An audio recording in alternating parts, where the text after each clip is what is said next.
In the aftermath of the Palisades and Eaton fires, the question on everyone's mind is, how did it all start?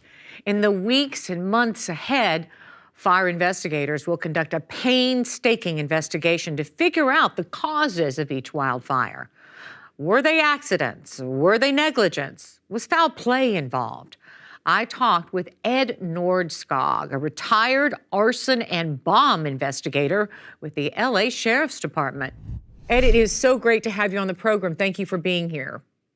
My pleasure, Lisa. Okay, I want to start by saying, except in the rarest of occasions, almost all of our fires are human-caused one way or another. How do you even begin? What investigators do on large fires like this is actually they start to monitor social media immediately, the newscast, because it's nice in Los Angeles. We have so many news helicopters up. So we're going to get early indications. Investigators are only concerned of where the fire started, not how big it gets. We just want to know where it started. And then, of course, we'll get the 911 callers and anybody talking about it on social media or 911. That will get us to what we call the general origin area of the fire, witnesses, statements, and 911 callers. We'll send investigative teams that are highly trained in wildland fire investigation. It's a specific skill. And they will go to those scenes. They will start to interview neighbors, anybody in the area. And then they will also talk to the firefighters and ask them, where did they first see the fire?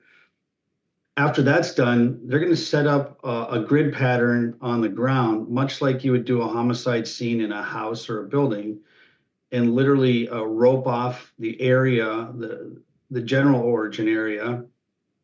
And then they're going to actually set up a grid of 2 foot by 2 foot, usually squares, and process each of those squares almost like an archaeological dig. And the investigators will be using magnets, metal detectors to look for any metal in the area. They will be using binoculars, magnifying glasses. They'll be on their knees, looking a little silly with binoculars, staring at the ground 3 feet in front of them, looking for anything that's not natural.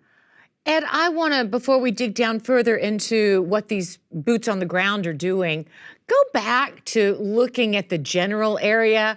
I remember you saying that you can look at the burn scar and how the fire was burning, whether it's up the hill or down the hill. And you look at wind speed and wind direction, and it's almost like that burn scar is a finger pointing at where that flame began. Tell us. Yes, that's what we call in the business a macro indicator, which is a very large indicator. When fire burns, it moves and it leaves movement patterns. Some of them are quite large. On a wind-driven fire, say like Palisades, the wind immediately takes the fire away from where it started and pushes it downwind very fast. And if you're to go up in a drone or a news helicopter or one of our law enforcement helicopters, you're going to see a big black finger pointing the burn scar, pointing backwards to where it started. And there's a lot of speculation out there that the Palisades fire, and I want to score speculation, may have been started by an ember that was left from a New Year's Eve fireworks fire. And there's speculation, underscore speculation, that that Eaton fire might have been started by electrical equipment.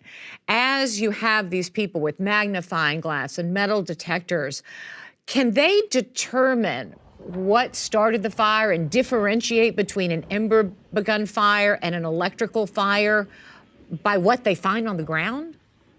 Yes, so the electrical aspect, if there's power lines nearby, that, of course, there has to be some sort of power nearby to even consider electrical.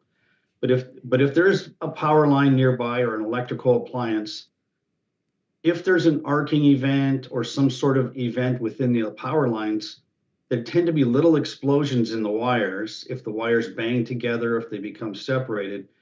And those explosions send off microscopic small particles of metal. And they land on the ground, and they're probably 3,000 degrees Fahrenheit when they land on the ground. They're almost molten metal. And they'll immediately start dry vegetation on fire. So after the fire, that's what the purpose of the metal detectors and magnets are, is to pick up those pieces of molten metal And then later on, we'll use metallurgists and electrical engineers to examine the actual power lines themselves. They'll be taken down and brought in, and they'll look for missing metal. So if there's metal on the ground, it had to come from somewhere. And then the power lines itself will have small bits of missing metal, if that's what happened. Ed, the Thomas fire that started in Ventura County and burned into Santa Barbara County a few years ago, you used this type of evidence to prove how it started. Yes, the Thomas fire was ruled an electrical caused event due to the term of art is line slapping in high winds. You have high winds and two power lines bang into each other, and you create this miniature explosion, sending off burning pieces of metal. And Ed, I know that once you've gathered your evidence, it's not done. You have to get subpoenas, you have to gather texts and phone records and records from power companies. And one thing you want the public to do is not buy into the rumor mill. Why? I've seen a lot of stuff on social media that's not possible or not plausible. And I've seen videos of events that actually are from 3 years ago that people are putting out saying this is how this fire started.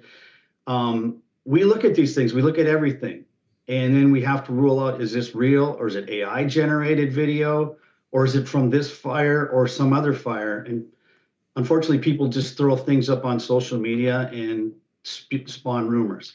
Investigators will probably look at every one of those rumors and attempt to eliminate it, if possible. So it is a waste of your time, the more disinformation that's floating around. Ed Nordskog, retired arson and bomb investigator, thank you so much.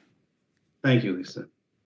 Thank you for watching our YouTube channel. For more stories in your communities, click the subscribe button right here. You can also download our app or watch us on TV for the latest information, balanced coverage, weather updates every 10 minutes, and more. We'll see you then.